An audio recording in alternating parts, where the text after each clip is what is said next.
An Austin man is grateful to be home for the holidays this year. Jeff McNiff has been waiting for a heart transplant for more than 4 years. It's been a long journey that's taken him across the country for a better shot at a match. ABC 6 News reporter Talia Milovitz shares his story. Every year, Jeff McNiff heads north, traveling from Austin to the Boundary Waters for a week of adventure. Just the wilderness, remoteness, quiet. He's never missed a year, even after surviving a heart attack at 39 years old and losing about 2/3 of the function in his heart. I kept doing everything I did before, but I would just do it at my own pace. You know, we'd get to a portage and I'd send the wife off, and I go, well, get there when I get there. But over time, his heart grew weaker. 4.5 years ago, heart failure really started kicking in. He was placed on a waiting list for a transplant. Your body's not getting the blood, so you tire easily. I was to the point where I really couldn't do anything at all. His trips to the wilderness were over, but life took him on another adventure to Arizona. A year ago in June, I was referred to Arizona because they have a lot denser population. The Mayo Clinic here in Rochester, as you can tell, we're in the middle of a cornfield.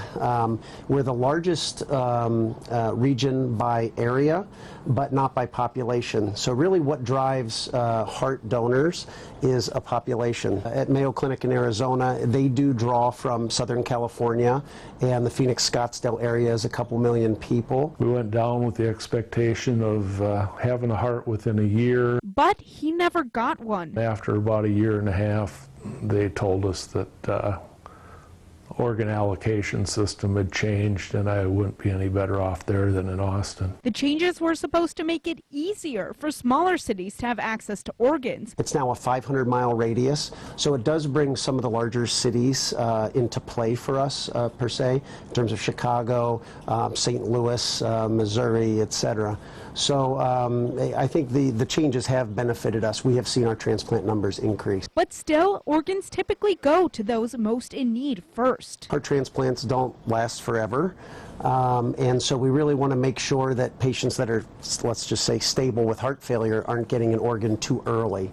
So it's really prioritized to the more sick individuals. And comparatively, McNiff is relatively stable. Realistically, it could be many years before I get a heart. So in the meantime, he's living with a left ventricular assist device, or LVAD, which is a pump on my heart that bypasses the left ventricle. So I got batteries and a computer and get a line coming out of my abdomen to it. The batteries have to be changed about twice a day. He plugs into a power source at night, and on a long car trip, the car's lighter socket. When I take a shower, I got to put it in the bag, a waterproof bag. My wife wraps me up with shrink wrap to protect my sight. You know, it's tough. With all of these obstacles, he's grateful to be facing them at home in Austin with his family. All 4 of our kids and 8 grandkids are all here. And as the new year approaches, he remains hopeful that there's a new heart and another adventure on the horizon.